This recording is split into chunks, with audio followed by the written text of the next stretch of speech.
Estudaremos hoje a lição 12. Lição 12, o papel da pregação no culto.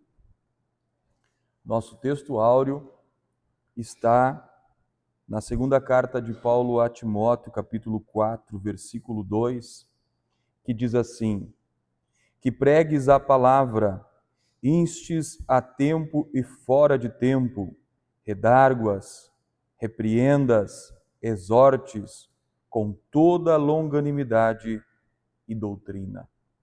A nossa verdade prática, ela diz que pregar a palavra de Deus é a sublime missão da igreja. E é por intermédio do ministério da palavra que vidas são salvas, transformadas e edificadas. A nossa leitura em classe está na segunda carta de Paulo a Timóteo, capítulo 4, versículo 1 a 5. E na lição passada nós estudamos sobre o nosso culto e nós observamos lá uma porção do ensino falando da parte da palavra de Deus, da Escritura Sagrada no nosso culto. Hoje nós falaremos propriamente desse aspecto, da pregação da palavra de Deus, o papel da pregação no culto. Para começar, irmãos, eu gostaria de dizer da importância que é estudarmos esse tema da pregação. Por quê? Porque, como nós vimos na nossa leitura, na nossa verdade prática, ele é o papel, é a missão sublime da igreja. Jesus disse aos seus discípulos: ide e pregai. Então não é possível sermos igreja se não pregamos a palavra de Deus.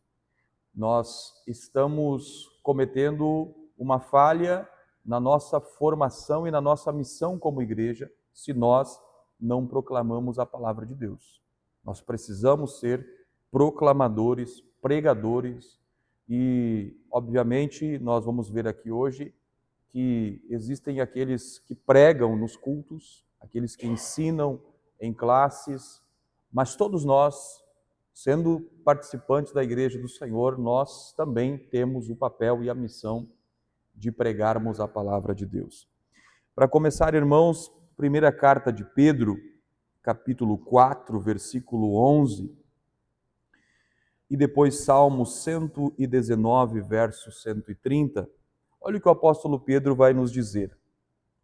O apóstolo Pedro falando a respeito das últimas coisas, da necessidade de sermos fiéis ao Senhor e de nos comportarmos de acordo com aquilo que nós aprendemos em Jesus.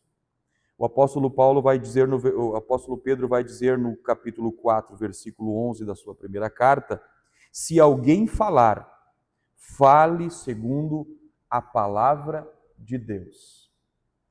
E é isso que nós vamos entender aqui nesta manhã, se estamos falando apenas ou estamos falando a palavra de Deus. Porque a pregação que é precisa, é necessária nesse tempo, não é apenas uma pregação, uma transmissão de ideias, uma transmissão de um conhecimento secular. Quantas vezes você ficou abismado com um pregador que deu dimensões do espaço, números de constelações, né, de planetas, e tudo isso muito bonito. Mas o que tem que tomar o centro da pregação é isso que nós vamos ver nesta manhã. O Salmo 119, verso 130, vai dizer que a exposição das tuas palavras concedem luz. Que coisa tremenda! A pregação, a exposição da palavra de Deus concede luz. Então, um papel fundamental, esqueci de fazer o agradecimento ao irmão Lucas, que está conosco aqui, cooperando hoje conosco na música. Deus abençoe, obrigado, seja bem-vindo entre nós. Então, o papel a palavra, a exposição da palavra de Deus tem um poder de iluminar o coração dos homens. Para quê? E é isso que nós vamos aprender aqui nesta manhã. Pergunta que nós precisamos nos fazer: será que nós precisamos de mais pregadores? Será que nós precisamos de mais pregação? Se você olhar a estrutura do nosso país, nós vamos ver que o Brasil tem mais de 5.000 municípios. E uma pesquisa do IBGE em 2010 que eu vi, o Brasil tinha 100 e poucos mil templos. Ou seja, em cada município existem um número grande de templos evangélicos. Em cada templo desses, como o nosso, em formatos diferentes, mas existe um púlpito. E nesse púlpito, normalmente nas igrejas, se tem um espaço na sua liturgia para exposição, para pregação. A pergunta que a gente tem que se fazer é: será que nós precisamos de mais pregação? E além disso, além desses púlpitos que todas as reuniões está sendo pregado, nós temos hoje, no tempo que estamos vivendo, o acesso pela internet, aonde a pessoa seleciona o tipo de pregador que ela quer ouvir, o tipo de tema que ela quer ouvir, e agora tem até a velocidade que quer ouvir. Você pode colocar lá bem rapidinho, né? E está escutando uma pregação. Mas o que nós precisamos observar é que muitas dessas pregações, que se denominam pregações, de fato não são pregações genuínas. Não são pregações bíblicas. Não são a pregação que gera transformação. Se existe um tipo de pregação que transforma, é uma pregação que tem, como nós vamos ver aqui nesta manhã, como a base fundamental, condutora, orientadora, a Bíblia Sagrada. E, consequentemente, se você prega a Bíblia, você vai ver que o centro da Bíblia, tudo aponta para Jesus. De Gênesis a Apocalipse, no Antigo Testamento, Jesus é anunciado, nos Evangelhos ele vem, e agora nas epístolas em Atos dos Apóstolos ele é anunciado, nas epístolas então os seus ensinamentos são aprofundados e anunciada a sua vinda de retorno para buscar o seu povo e a sua igreja. Então, existe muita pregação. Esse final de semana, 4 cultos eu vou participar. 3 cooperando, hoje à noite vou estar prestando culto e ouvindo a palavra. Então tem muita pregação. Então nós precisamos entender esta realidade de se a pregação que nós estamos pregando ou estamos ouvindo é uma pregação bíblica ou não. Existiu um pastor americano que ele disse o seguinte, que uma das estratégias malignas, diabólicas de Satanás é que Satanás maquinava contra a igreja. E esse pastor entendeu que o maior perigo para o evangelho é termos igrejas cheias em sua capacidade máxima, sem Jesus jamais ter sido pregado ali. Nós vamos ver hoje sobre a teologia e o evangelho coach. Vocês já ouviram sobre isso? Tá? Então, esses púlpitos em que Satanás está influenciando, porque a mensagem, a pregação da palavra de Deus, ela não tem defeito. Ela é perfeita. O que há, a imperfeição na pregação atual está nos mensageiros e no estilo e no propósito da mensagem que eles estão passando. Então, nos púlpitos há muita palestra, nos púlpitos há muitas expressões de interesse cultural, nos púlpitos há muitos comentários políticos, pensamentos positivos, histórias inspiradoras. Nesses púlpitos haveriam sinais externos de um cristianismo, mas nenhuma realidade interna de que Jesus está presente na sua pregação e na vida de cada um daqueles que a ouvem. Aliás, vale ressaltar aqui que o papel nosso diante de uma pregação da palavra, de um ensino da palavra de Deus, é a obediência, é a prática. Porque eu sempre costumo dizer que quando nós ouvimos a palavra de Deus, nós ouvimos o ensinamento da palavra de Deus, a minha decisão do que fazer com aquele ensino vai determinar o que eu vou colher. Porque existem duas respostas nossas com relação à pregação da palavra. É a fé ou a incredulidade. É aceitar ou rejeitar. Consequentemente, existe a bênção e a maldição, a vida e a morte, o céu e o inferno. Então, como é que as pessoas vão encontrar a verdade do Evangelho se elas estão ouvindo palavras inspiradoras apenas? Isso é um perigo muito grande do tempo que nós estamos vivendo. A questão da pregação, se ela está fracassando no tempo que nós estamos vivendo, ela não é porque a palavra de Deus mudou ou perdeu o seu poder transformador e o seu sentido de revelação. Não, é porque os pregadores estão pregando filosofias, ideias, palavras de autoajuda, mas não levando as pessoas a um confronto e a um encontro com Cristo. Amém? Esse é um problema muito sério. Por isso é importante nós estudarmos a palavra de Deus e a importância da pregação. Tá? Quando a gente vai ver a pregação, a gente vai perceber vários estilos. Você já percebeu? Eu prego de um jeito, o pastor Lucas prega de outro jeito, e assim, todo mundo tem a sua característica, pois é assim que Deus usa. Deus usa as características humanas. Mesmo que o Espírito Santo esteja atuando em nós para a exposição da palavra, ele não vai anular as nossas características. Se eu falo alto, falo gritando, falo forte, ele vai usar isso para me usar para transmitir a palavra de Deus. Agora, uma das coisas que não podem mudar é a ênfase aos significados da palavra de Deus, de fato, do que ela quer transmitir. Tá? E alguns objetivos nós precisamos observar nas pregações, para nós vermos se as pregações, de fato, elas são genuinamente bíblicas. Primeiro, uma pregação, ela deve tentar cativar o sentimento das pessoas a Cristo.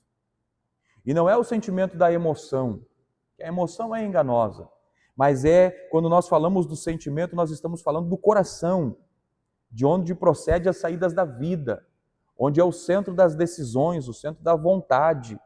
Ou seja, nós precisamos, através da nossa pregação, cativar essa vontade humana para Cristo, para que ele entenda, o ouvinte entenda, que ele precisa de Jesus, que ele depende de Jesus, que sem Jesus a sua vida não faz sentido, e o seu futuro sem Jesus é um futuro de tristeza, porque a Bíblia vai dizer que aquele que crer e for batizado será salvo, e o que não crer em Cristo e no seu Evangelho será condenado. Precisamos também pregar a palavra de Deus para que vidas sejam transformadas. Todos nós que estamos aqui nesta manhã, fomos alcançados pelo Evangelho e nós sofremos uma transformação. Graças a Deus pelo Evangelho que nos alcançou. E nós temos que entender essa verdade. O Evangelho transforma vidas. E na nossa pregação, numa pregação precisa ter o foco a transformação de vida. Quando nós vemos as mensagens de autoajuda, elas não promovem nas pessoas uma transformação. Elas colocam sobre as pessoas muletas para que elas possam andar. É uma espécie de um calmante, de um sedativo, de algum tipo de medicação, mas não uma cura. Porque nós precisamos entender que na nossa pregação, o ouvinte precisa entender que nós, a humanidade em Adão e Eva, perdemos a nossa característica de Deus em nossa vida. E que essa característica precisa ser restaurada. Essa característica precisa agora ser transformada porque ela passou por um processo de transfiguração. Pois essa é a consequência do pecado na vida da humanidade. E é através da pregação, como nós vamos ver aqui, é que nós vamos nos parecer novamente com Cristo e vamos ter a nossa vida transformada. Outra coisa é que Deus seja glorificado. Quando você escuta uma pregação que glorifica só os homens, os seus feitos, não tem coisa mais angustiante, irmão, de que você ouvir uma pregação em que o pregador só está falando das suas experiências pessoais. É importante, ela é inspiradora, ok, mas não pode ser o centro da mensagem. Pode servir de uma ilustração para exemplificar aquilo que ele está falando, das verdades, mas antes de tudo, a pregação precisa conduzir o homem para glorificar a Deus. Para glorificar a Deus, precisa então cativar os sentimentos a Cristo, precisa gerar na pessoa, através dessa pessoa se aproximar de Jesus, uma transformação e agora viver uma vida de glorificação a Deus. Pode perguntar. Eu sempre digo a respeito dos alunos da Escola Bíblica Dominical que o culto deles de fato vai ser diferente, mas a gente não pode se pôr em condição de criticar, de julgar, mas nós vamos fazer a nossa parte. E à medida que nós vemos alguma coisa errada, nós nos coloquemos na condição de intercessão, de pedir a Deus que mude, porque de fato, vamos à nossa introdução. Nessa lição, veremos a importância da pregação bíblica, denominada também como ministério da palavra. Nesse aspecto, para refletir a glória de Deus, a pregação precisa manter o propósito para o qual foi estabelecida, revelar Deus e educar a igreja. Por isso, podemos afirmar que o ministério da palavra é importante, pois assim a igreja é edificada e moldada pelos valores do reino. Uma igreja em que a palavra de Deus não tem primazia, tanto na ação evangelística quanto na discipuladora, é uma igreja fraca. Aqui nós temos um grande problema, de nós vermos, na verdade, muitas agremiações, muitas denominações, muito ajuntamento, mas se a palavra de Deus não é o que conduz as ações e as decisões daquela igreja, então é uma igreja enfraquecida, sem características de uma igreja genuína e verdadeira. Porque quando você vai ver a igreja primitiva, eles se reuniam, estavam unidos em oração e eles também estavam na observância das doutrinas e dos ensinamentos. Portanto, a natureza da pregação precisa ser bíblica e cristocêntrica, em outras palavras, deve possuir sólidos fundamentos. O que a gente vai ver aqui?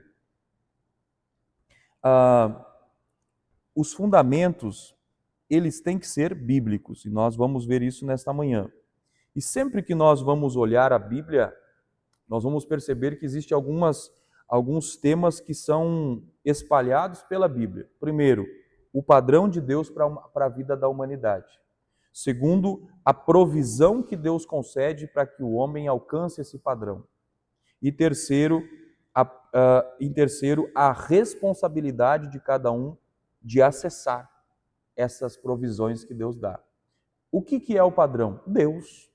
Deus, quando criou o homem, criou baseado na sua natureza, a sua imagem e semelhança. Então, Deus é o padrão para a vida do homem. Obviamente, esse padrão se corrompeu. Aí vem de Deus a provisão.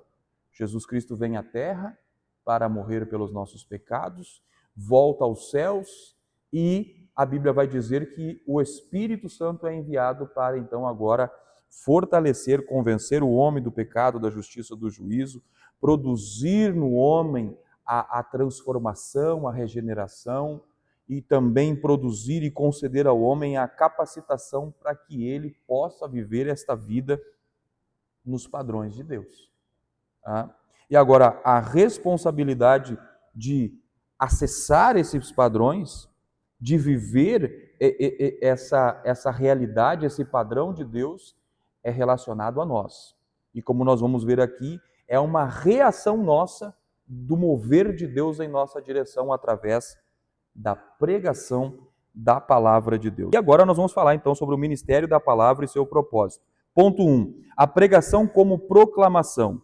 O propósito mais sublime do ministério da palavra está no fato de ele revelar Deus às pessoas. Frequentemente as escrituras se referem a esse aspecto da pregação como sendo uma proclamação.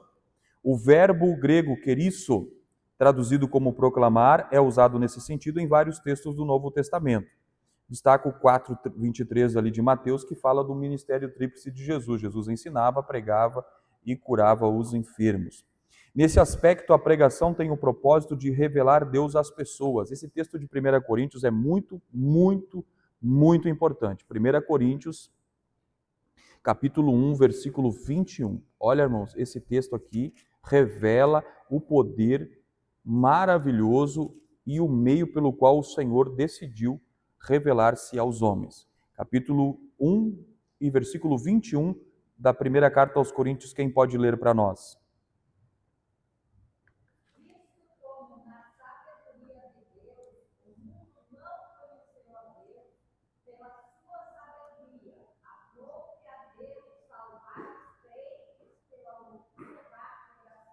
Olha só, outras versões vão dizer salvar os que creem pela loucura da pregação. Então é pela pregação da palavra, pela proclamação da palavra de Deus, que Deus alcança o coração dos homens para Deus. Olha que coisa extraordinária. Esse fato por si só mostra a grandiosidade da pregação, trazer o conhecimento de Deus. Viu? A pregação traz o conhecimento, traz o ensino, mostra quem é Deus, mostra quem é o homem. Então gera ali o confronto e uma decisão. Quando você vai ver, irmãos, no Novo Testamento, expressões a respeito de pregação, são mais de 60 maneiras diferentes de falar a respeito da anunciação da palavra de Deus. E aí você vai ter a proclamação, conforme nós vimos aqui, que é a pregação, o ensino, o discipulado, a disciplina, a evangelização. São vários os termos que indicam o aspecto do desenvolvimento do ministério da palavra, que o ministério da palavra é algo amplo, ele abrange todos esses aspectos: evangelização, ensino, proclamação, discipulado, tudo isso está englobando o ministério da palavra, porque o fundamento, o que conduz tudo o que está acontecendo é a palavra de Deus, tá certo? Então, a pregação aqui, como nós vamos ver, o que era? É um termo, então, que significava dizer de um arauto. Existiam os reis, e o rei mandava uma mensagem para o seu povo. E lá ia o arauto possuindo aquela mensagem do rei. Quando o arauto chegava e anunciava aquela mensagem, como o povo reagia? Eles reagiam com confiança, com certeza de que aquilo que eles receberam de fato era a mensagem do rei, porque o arauto não tinha poder de alterar nenhum aspecto da mensagem, nem de inserir suas ideias e nem de extrair nada. Aquele que prega a palavra de Deus, ele não tem direito de colocar na palavra de Deus coisas que Deus não disse. E também não tem o direito de tirar aquilo que já está contido na palavra de Deus. Isso é proclamar. Proclamar com dedicação, transmitir a exata mensagem do nosso Rei, Jesus Cristo de Nazaré. Amém? E aí você vai ver, João Batista o pregou, Jesus pregou, Jonas, você vai ver aquele episódio de Jonas, e Mateus capítulo 12, 41, vai mostrar que Jonas pregou na cidade de Nínive a mensagem de Deus, sem qualquer alteração. Ele chegou e disse a mensagem que o Senhor mandou para eles, e simplesmente isso. Então, a proclamação está nesse sentido. Agora veja bem, o ponto 2 vai falar sobre o caso emblemático de Lídia. Olha que coisa mais extraordinária. E aí a gente vai entender para que serve a pregação. Olha só. Enquanto Lídia, lá em capítulo 16 de Atos, versículo 14, ouvia a pregação feita por Paulo, o Senhor abriu-lhe o coração. A pregação foi o instrumento que Deus usou para se revelar àquela mulher e o resultado disso foi a sua conversão. A pregação é um ato da graça de Deus para com os homens. A palavra de Deus vai dizer assim que a fé vem pelo ouvir e ouvir pela palavra de Deus. Então, se Jesus deixou homens e mulheres com a missão de pregar a palavra de Deus, mais uma vez ele está manifestando a sua graça com relação aos homens. Porque como eles crerão se não há quem pregue? Disse o apóstolo Paulo. Como eles crerão se ninguém pregar? Como pregarão se não forem enviados? Então veja a importância da pregação na palavra, e aqui ela produziu uma transformação extraordinária no coração de uma mulher. Através da pregação da palavra, a proclamação da mensagem do Evangelho, a alma dela foi alcançada, as suas emoções, o seu coração, a sua vontade foi cativada para Cristo e ela se rendeu a Jesus. Em 2 Coríntios capítulo 4, versículos 5 a 6, o apóstolo Paulo diz que nós não pregamos a nós mesmos, mas a Cristo Jesus como Senhor e a nós mesmos como os vossos servos por amor de Jesus. Porque Deus que disse, das trevas resplandecerá a luz, Ele mesmo resplandeceu em nosso coração para a iluminação do conhecimento da glória de Deus na face de Cristo. Paulo, nas suas pregações, ele não tinha a intenção de pregar a si mesmo, mas de pregar a Cristo. A pregação serve para anunciar a Cristo. E Paulo diz, não pregamos a nós mesmos, mas a Cristo Jesus como Senhor.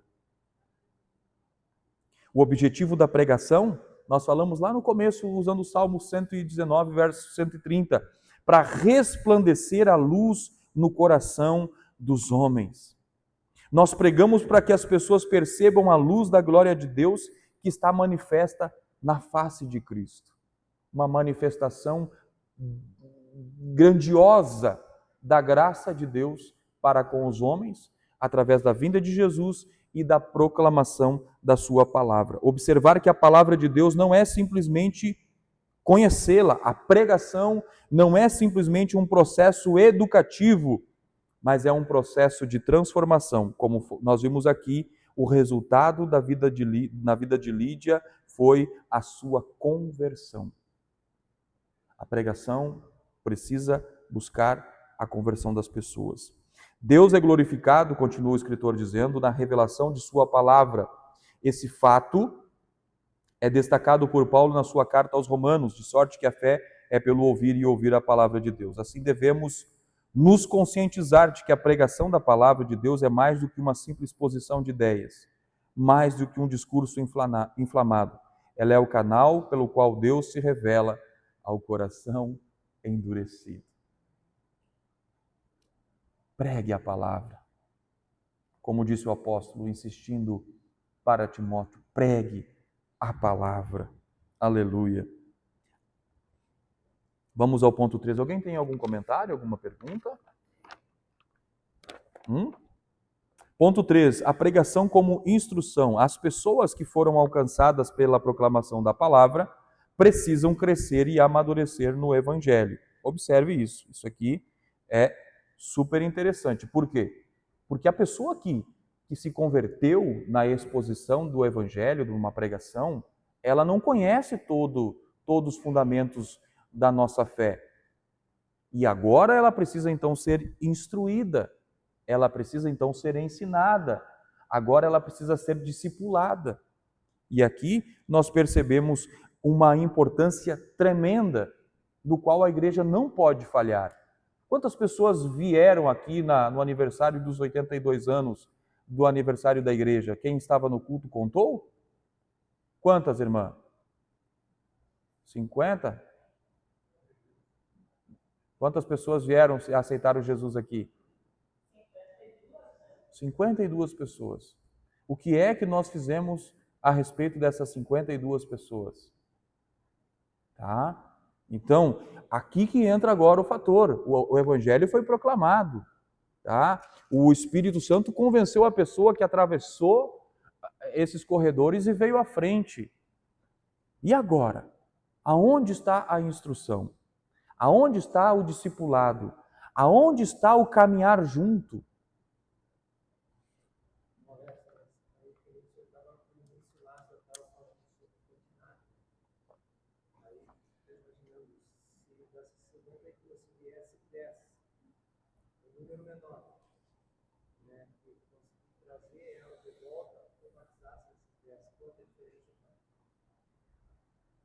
O fato que é importante é que 50 pessoas reagiram à pregação, né? Mas a pergunta é se existem 10 que restaram aí, que estão buscando. Porque aqui entra o papel da igreja, de buscar essas pessoas, de conduzir elas para perto. Agora você entendeu que você precisa de Jesus? Sim, eu entendi, fui lá na frente. Confessou Jesus como Salvador? Sim, confessei. E agora, o que eu faço? No resultado.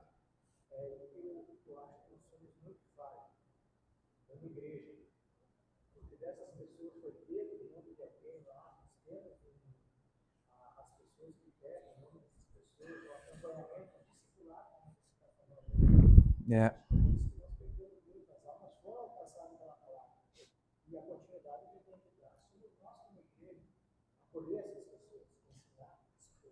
Nós temos a informação de que a Igreja, a Assembleia de Deus, ela ganha muitas almas para Jesus, mas também ela deixa muita aí, né?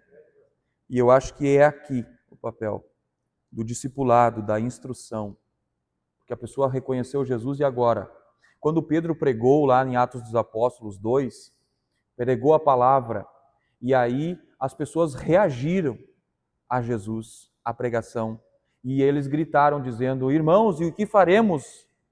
E aí Pedro vai ensinar eles dizendo que vocês se convertam e sejam batizados em nome de Jesus. E aí o processo do ensino, de fundamentação nas doutrinas dos apóstolos. Então, o ensino é algo que é fundamental para uma igreja se desenvolver e se fortalecer, e ela vai trazer o seu aspecto da instrução. Pregação como instrução, podemos aqui colocar a palavra ensino. Amém? O significado, é significativo o fato de que o ministério de Jesus tenha o ensino como um dos fundamentos. Como é que Jesus deixou 12, no caso 11 discípulos, para desempenhar uma obra, se não fosse pelo ensino? Se não fosse o caminhar junto com eles? Vocês acham, irmão? Quando Jesus morreu, eles já se foram embora, desolados, não sabiam mais o que fazer, sendo que Jesus esteve com eles dia e noite, por 3 anos e meio. Imagina sem o ensino, sem o caminhar junto, sem a instrução, o que seria deles? Não teria acontecido nada. Então nós percebemos que Jesus se dedicava ao ensino. As pessoas que se chegavam a Jesus, eles se maravilhavam com a sua doutrina. Eles diziam: nunca ouvimos alguém falar como esse homem fala. Aleluia! Jesus era um mestre. O Sermão do Monte de Jesus, Jesus ensinava aos seus discípulos. O apóstolo Paulo também gastou muito tempo, lá em Atos 18:11 está registrado, para ensinar os crentes. Paulo chegou mesmo a exigir que se alguém tivesse pretensão ministerial, que fosse apto para ensinar. E aqui está feia a coisa, irmão. Tudo isso mostra a importância do ministério, do ensino e a responsabilidade de quem o exerce. Romanos 12:7. Romanos 12:7. Quem lê para nós?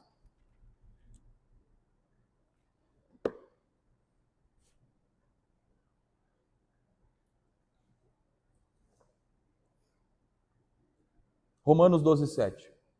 Se é ministério, sério ministrar, se é ensinar, haja dedicação. Dedicação ao ensino. Paulo, ele falou da importância, da responsabilidade e da aptidão para quem vai exercer o ensino. E também ele vai falar aqui que aquele que tem um ministério de ensino, ele precisa dedicar-se. A palavra ali no original é esmerar-se, é esmerilhar, é desgaste. Né? Chegar diante do povo de Deus e abrir a Bíblia e esperar uma inspiração momentânea foram o que os nossos irmãos no passado, devido a acessos ao conhecimento, a recursos, tiveram. Mas não é aceitável, não é recomendado por Paulo que aquele que está proposto a ensinar, que ele não tenha um desgaste, que ele não se esmere, ele não esmerilha, ele não afia a sua ferramenta para ensinar o povo de Deus. Então, aqui nós concluímos então o tópico 1 falando sobre o ministério da palavra e seu propósito. Tópico 2, irmãos, o ministério da palavra e sua importância. Nós falamos muito sobre edificação. Vamos aqui ver esse tópico. A palavra tem a importante função de edificar a igreja. Essa edificação vem do confronto que o Espírito Santo traz pelo ministério da palavra, que exorta e que consola. Às vezes isso pode vir como um tom de elogio, naquele contexto lá da ceia que havia lá em Corinto, que nós estudamos, ou também como uma forte repreensão. E o termo grego aqui, e o termo grego paraklesis, traduzido como exortar e consolar, significa um chamado para ajudar e encorajar. Ele ocorre com muita frequência no Novo Testamento, sendo a maioria das vezes no contexto da igreja. Assim, vemos Paulo solicitando a Timóteo que persistisse em ler, ensinar a palavra e exortar. E Lucas destacando que a igreja andava na consolação do Espírito Santo. Ambos os textos se pressupõem o ministério da palavra como instrumento de exortação e de edificação.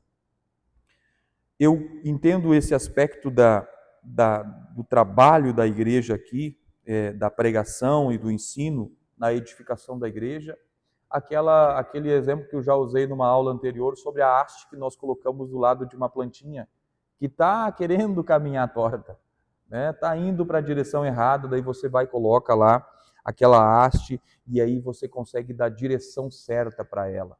Esse é o fundamento, esse é o propósito da igreja, num sentido de edificar, de construir, de fazer crescer esta igreja de forma correta. Nós vamos perceber que a Bíblia ela nos fala de metáforas, e Paulo vai aqui então usar a metáfora, como nós já vimos lá na lição das figuras bíblicas da igreja, como um edifício, e Paulo vai aqui usar então o contexto da expressão da edificação da igreja. Tá? Efésios 2:20, o apóstolo Paulo vai dizer ali que somos edificados sobre os fundamentos dos apóstolos e dos profetas, tendo Jesus Cristo como pedra angular. Observe que a mensagem do apóstolo Paulo ali poderia ser dito pelos pregadores, que abaixo de nós existe uma grande pedra fundamental, que é Cristo Jesus, o Filho de Deus, que existe abaixo de nós uma poderosa cruz e a sua extraordinária ressurreição do Filho de Deus, e vinculada àquela pedra tem uma aliança de Deus com Abraão, e a lei que Deus colocou numa pedra por Moisés, está tudo abaixo de nós. Ali, abaixo de nós, estão os blocos e granitos dos profetas que falaram as maravilhosas promessas de Jesus que viria, quando dizia que ele era conselheiro, Deus forte, Pai eterno, príncipe da paz. Abaixo de nós existem os apóstolos, os conselhos dos apóstolos, a doutrina dos apóstolos que vieram antes de nós. Abaixo de nós tem os tijolos queimados daqueles mártires missionários que entregaram as suas vidas para anunciar o evangelho. Os reformadores que se revoltaram com o domínio errado dos ensinos e entregaram suas vidas para que hoje nós pudéssemos estar aqui. É nisso que nós somos edificados. É essa estrutura que está embaixo de nós, e toda essa estrutura está contida na palavra de Deus. Então é na palavra de Deus que nós somos edificados. Nascemos, crescemos e nos desenvolvemos a partir da palavra de Deus. Outro fator importante do ministério da palavra é a formação de valores. Irmãos, aqui que está um detalhe. A importância da formação de valores. Eu já falei sobre Jesus e o seu ministério de ensino. Jesus, no seu ensino, no Sermão do Monte, Jesus vai manifestar lá o ensino, o padrão do seu reino. Certo? Jesus manifesta lá o padrão do seu reino e estabelece ali os valores do reino. Então a gente percebe que valores cristãos são encontrados na palavra de Deus, a partir da pregação e a partir do ensino. Vamos ver aqui. A pregação é o importante instrumento para a formação de uma consciência cristã. Irmão, tem muitas pessoas que às vezes estão no ambiente da igreja, mas elas não conseguem ter a compreensão do que é ser um crente, ser um cristão. A guerra cultural travada nos últimos anos contra a igreja, a fé cristã, mostrou a necessidade da igreja afirmar cada vez mais os seus valores. Isso, contudo, só pode acontecer de forma eficaz por meio da formação de uma consciência cristã fundamentada na Bíblia. E agora aqui, mais adiante, diz assim: uma visão que seja diferente à da cultura secular. Uma visão diferente da cultura secular.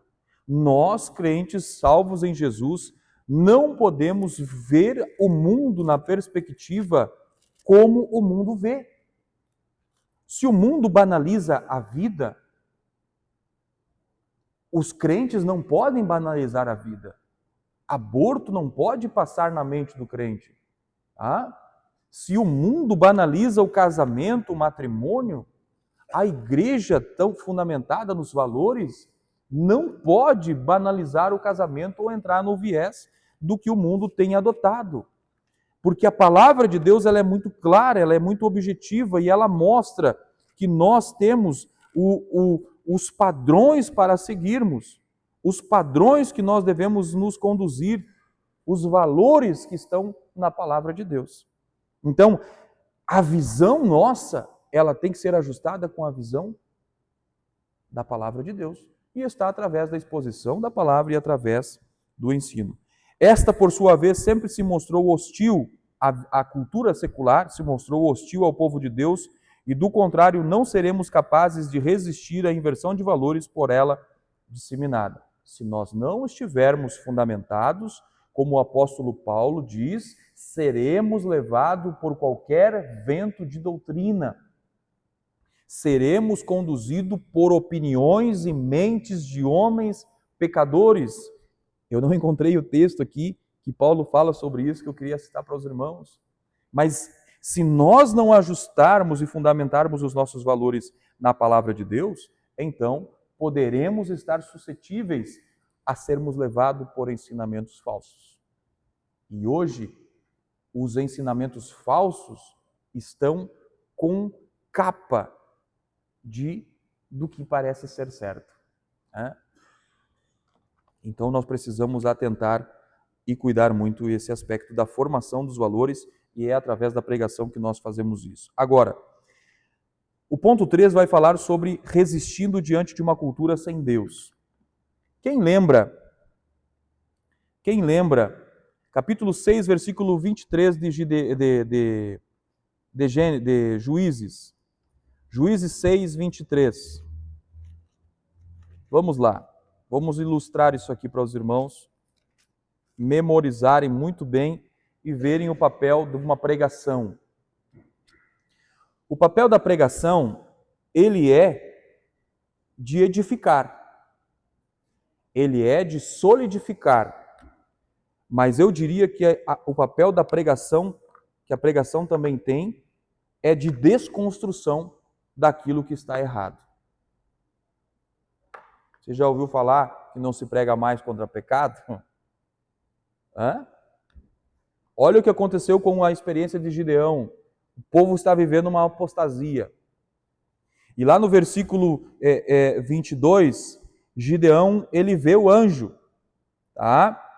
E no versículo 24, o texto vai dizer que Gideão edificou um altar. E tudo bem edificar o altar. Só que não bastava aquilo ali. Pastor Lucas, no versículo 25, naquela mesma noite, o Senhor lhe disse: toma o boi de teu pai, a saber, o segundo boi, e derruba o altar de Baal. Não basta só construção. Nós temos coisas que temos que destruir. E como os altares levantados de forma errada dentro da casa de Deus são destruídos, são evidenciados, são trazidos à luz através do ensino da palavra, através da exposição genuína da palavra.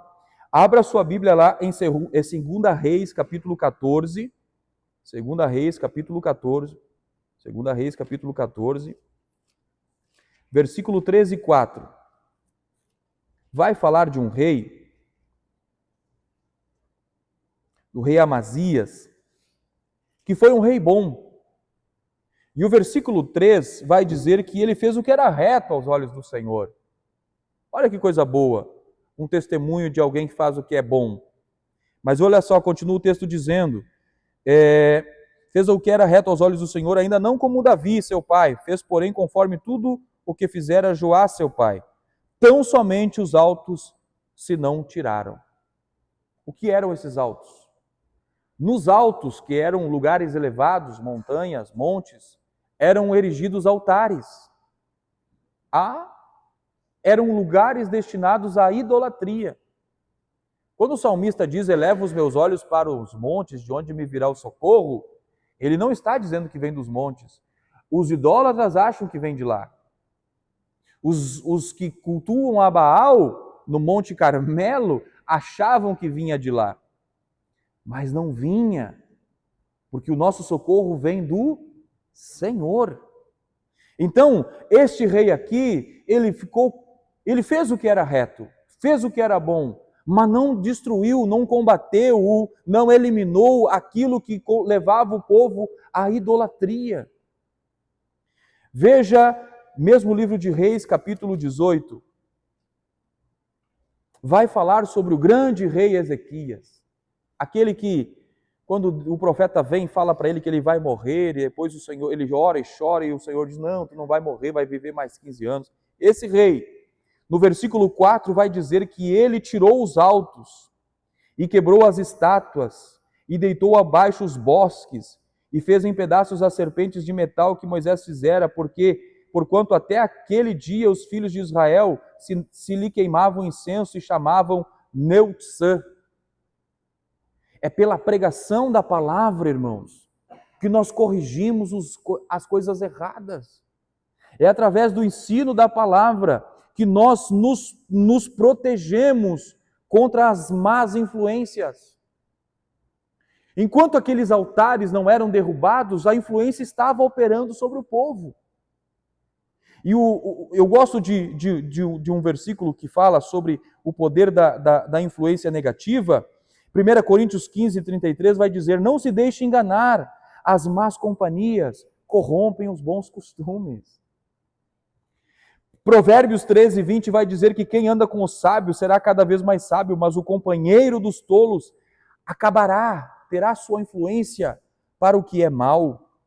2 Timóteo 2,16 vai dizer, evite as conversas inúteis e profanas, pois os que delas se utilizam prosseguirão, terão influências para o caminho da impiedade ainda maior.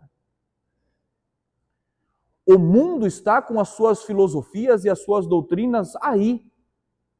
Só que está lá fora, não pode estar aqui dentro. E pela palavra de Deus ensinada, pregada, admoestada, exortada, é que nós vamos proteger a igreja dessas influências negativas dentro da casa de Deus. Amém? precisamos derrubar altares pelo poder da palavra. Não é na força do braço, não é na oposição facciosa, não é no levante da difamação, mas é pela palavra de Deus que a restauração acontece no meio do seu povo. Amém? Então, para nós resistirmos a esta cultura sem Deus, nós precisamos nos fortalecer através da palavra de Deus. Um conhecimento claro da palavra de Deus vai nos levar a vivermos uma vida que agrada a Deus. Amém, irmãos? Lá no final vai dizer assim, a palavra grega, nas últimas referências, a palavra grega aion, traduzida como era o século, é uma referência clara a uma cultura sem Deus. Precisamos blindar, proteger a Igreja de Jesus Cristo, a nossa juventude, as nossas crianças, através da palavra de Deus, não permitir que falsos altares se levantem ou permaneçam entre o povo de Deus, gerando e produzindo influências negativas. Precisamos combater isso, essas influências negativas, essa influência de uma cultura sem Deus, de que tudo pode, de que Deus é graça, de que Deus é amor, de que Deus é misericórdia através da palavra de Deus. Tudo isso Deus é. O problema é que as pessoas entendem a graça, a misericórdia, o amor de Deus de uma forma tão banalizada que tratam esses aspectos da graça de Deus como algo barato, que não custou nada, mas nós sabemos que custou o preço do sangue de Jesus. Amém? Alguém tem alguma colocação para fazer, irmãos? Vocês estão muito calados hoje? Hoje à noite vamos vir a analisar o nosso querido colega de escola dominical, irmão Berlese. O Berlese, uma vez eu escutei ele pregando, a primeira vez que eu escutei o irmão Berlese pregando, eu saí daquele culto e disse, isso é pregação que tem que ser feita.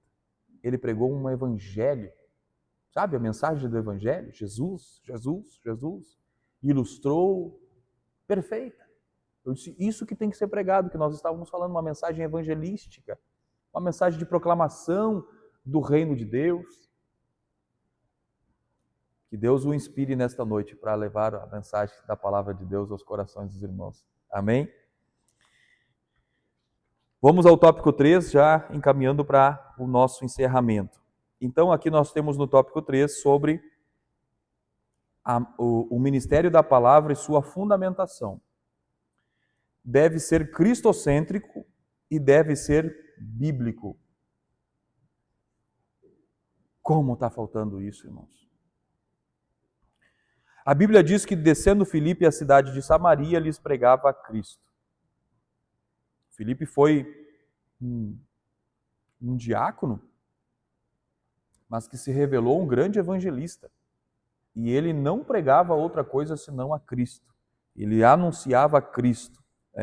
A pregação precisa ser cristocêntrica, entender que Cristo é o centro da Bíblia. Você vê lá os discípulos de Emaús, lá no capítulo 24 de Lucas, você vai perceber que Jesus começou a falar para eles a respeito das Escrituras e mostrar que aquilo que lhes estava causando tristeza naquele momento, o fato de Jesus ter morrido e agora o seu corpo desapareceu, não estavam acreditando na ressurreição de Jesus. Jesus vai mostrar para eles, através da lei, dos livros históricos, dos proféticos, dos salmos, que toda a Escritura falava dele. E aí nós temos o Antigo Testamento todo apontando para Jesus. Nós temos o Evangelho, os Evangelhos, Atos dos Apóstolos falando sobre Jesus. Nós temos as cartas mencionando os fundamentos das instruções de Jesus para a sua igreja. Por que nós não vamos pregar sobre Jesus? Que coisa mais sem sentido. Nós estamos vivendo hoje na pregação do Evangelho coach, onde o centro não é Deus, o centro não é Jesus, o centro não é a obra salvífica do Senhor, o centro são as pessoas. O escritor do livro Porque Tarda o Pleno Avivamento, ele diz que o inferno estará cheio de pessoas que aprenderam por meio de pregadores modernos como ser feliz e alcançar sucesso.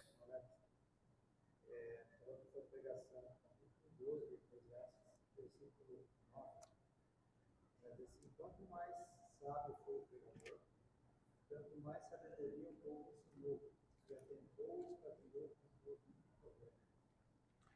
Eclesiastes 12:9.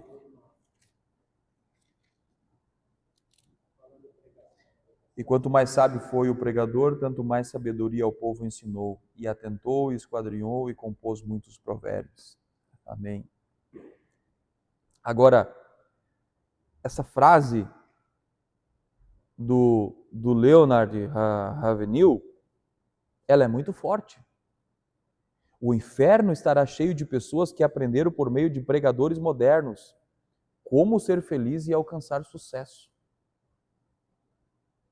Irmãos, a mensagem do Evangelho, a Bíblia fala sobre saúde física, fala. Esses dias alguém me mandou um lançamento de uma Bíblia, e ele fazia questão de cada 20, 30 segundos, no vídeo de 15 minutos de apresentação, a Bíblia da saúde, Bíblia Sagrada da Saúde. Que coisa mais sem fundamento. Bíblia Sagrada da Saúde. E ele repetia a Bíblia Sagrada. Eu até brinquei com os colegas lá. Ele faz questão de repetir que é a Bíblia Sagrada para ver se a gente aceita que é uma Bíblia Sagrada. A Bíblia fala sobre saúde? Fala. A Bíblia fala sobre finanças? Fala. E nós podemos utilizar a Bíblia para a instrução do povo de Deus. Mas não pode ser o foco da nossa mensagem. O foco da mensagem é que o homem precisa de Jesus Cristo para ser salvo. Que o homem precisa arrepender-se dos seus caminhos. Hoje nós estamos vendo mensagens que prometem crescimento nos seus negócios, prosperidade, realizações, e dizem que você tem potencial, que você... Nós temos que, na mensagem do Evangelho, em algum momento, temos que ser confrontados e entender que nós somos pecadores e precisamos de Cristo. Quando ouvimos falar do que Cristo fez por nós, nós então poderemos entender a realidade que nós vivemos. Então, hoje, nós estamos vendo um tipo de Evangelho que está mais bonitinho. Porque no passado nós até rejeitamos a tal da pregação da confissão positiva, né? Anos 90, muito, muito forte, a confissão positiva, do se você declara, aquilo que as suas palavras, você falar, você vai viver através das suas palavras. Ou a teologia da prosperidade, que quanto mais você dá, mais você recebe. Agora nós temos uma teologia, um evangelho chamado evangelho coach, aonde não trabalha mais esses aspectos claros assim, tanto da questão financeira das pessoas, não trabalha esse aspecto tanto direto da confissão positiva, mas vai tratar bastante das questões emocionais das pessoas. E quando as emoções das pessoas são tratadas no âmbito de não da transformação, mas simplesmente de um remédio, as pessoas continuam sempre precisando daquele remédio. E aí eles ganham seguidores. E aí fica bonito demais. O camarada lá tem 3 milhões de seguidores. E as suas palavras é que você é o ponto fraco de Jesus. De que você é o ponto fraco de Jesus. Que você é o alvo de Jesus. Que você é o centro de Jesus. Não! Jesus veio para cumprir a justiça divina de Deus e permitir que nós acessemos esta graça através da nossa decisão em resposta a uma pregação genuína do Evangelho.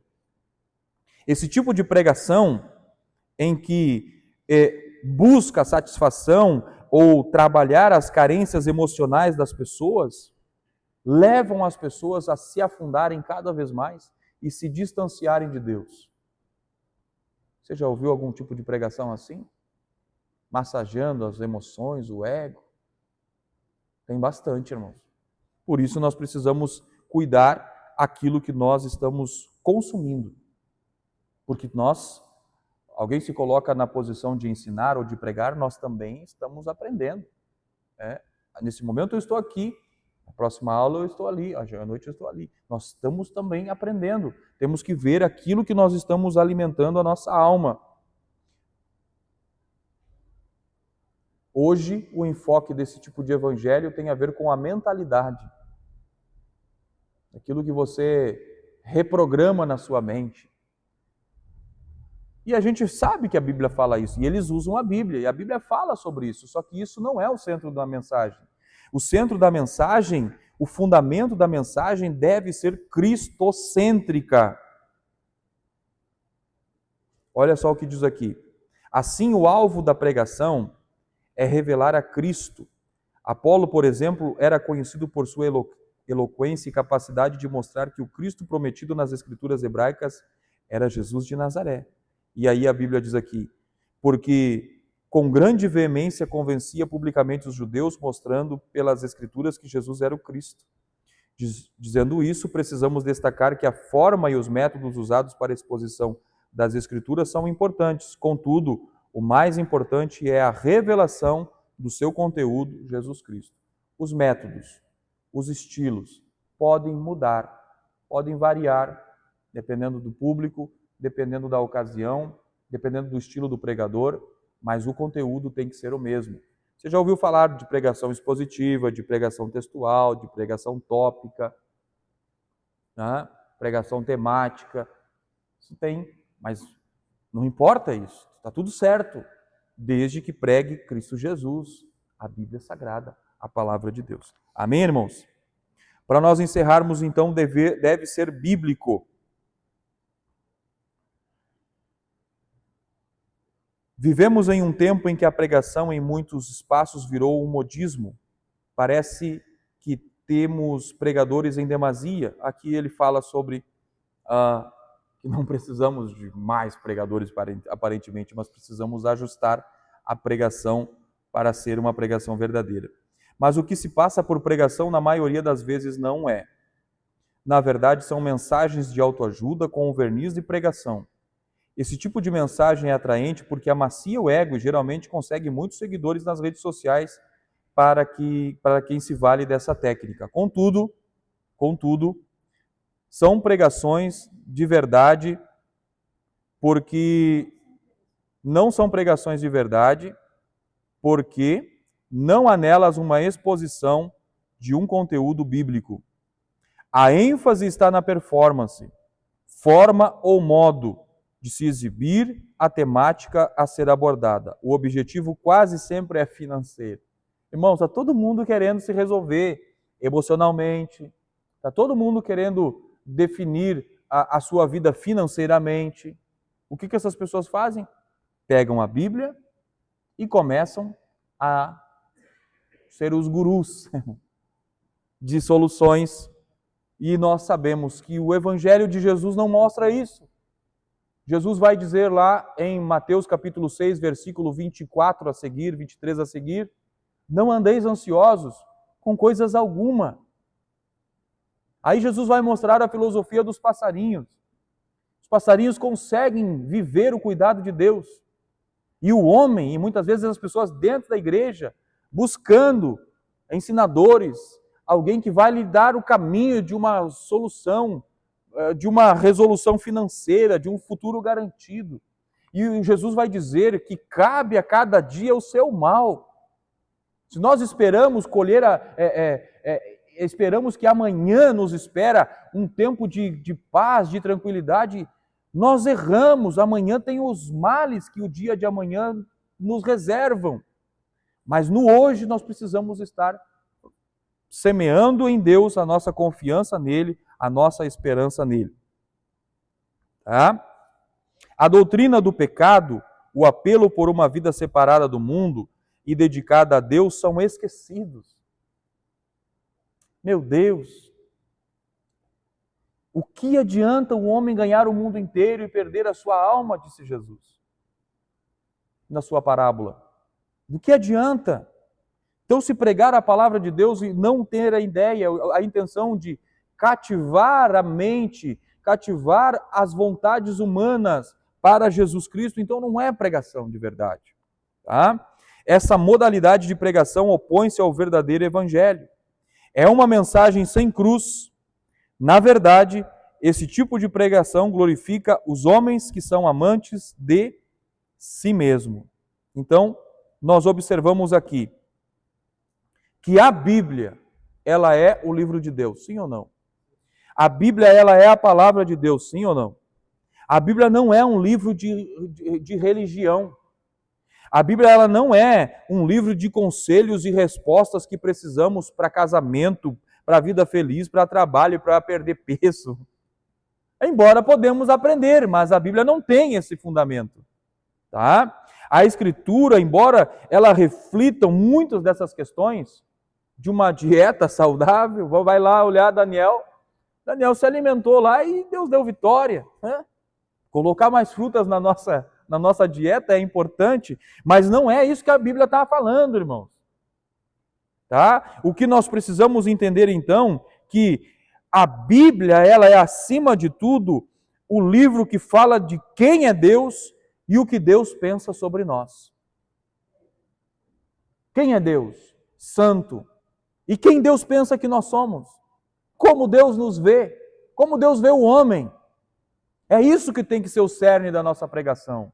É isso que tem que ser, que tem que conduzir a nossa mensagem, de anunciar a condição de quem é Deus e de quem somos nós e o que precisamos mudar em nossas vidas. Se uma pregação não gera em nós confronto, não é pregação de verdade, genuinamente bíblica. A pregação, ela tem o objetivo de nos confrontar para nos levarmos a ser parecidos mais com Jesus. Amém? Alguém tem alguma pergunta, alguma colocação? Essa é a hora. Se foi meu som aqui. Agora voltou. Se foi a pilha. Alguém tem alguma pergunta, alguma colocação? A nossa conclusão nos diz assim, que após a exposição dessa lição, constatamos que a igreja precisa manter-se fiel ao ministério da palavra. Já vimos. Estamos perdendo pessoas porque nós não estamos cumprindo o discipulado corretamente. E isso pode ser feito por meio de uma pregação genuinamente bíblica que reflita os valores do reino de Deus. Irmãos, precisamos pregar a Bíblia na sua totalidade. Nós gostamos muito de pregar a Bíblia assim. A gente está folheando. Esse aqui eu não gosto. Esse aqui não gostei. E a gente pula. A Bíblia precisa ser pregada na sua totalidade. Mesmo quando ela arranca pedaços de nós. Nós precisamos dela nesses pontos. Precisamos pregar e precisamos viver isso na nossa vida. Amém? Numa cultura cada vez mais hostil à fé cristã, a igreja necessita proclamar as verdades do reino por meio da poderosa pregação da palavra de Deus.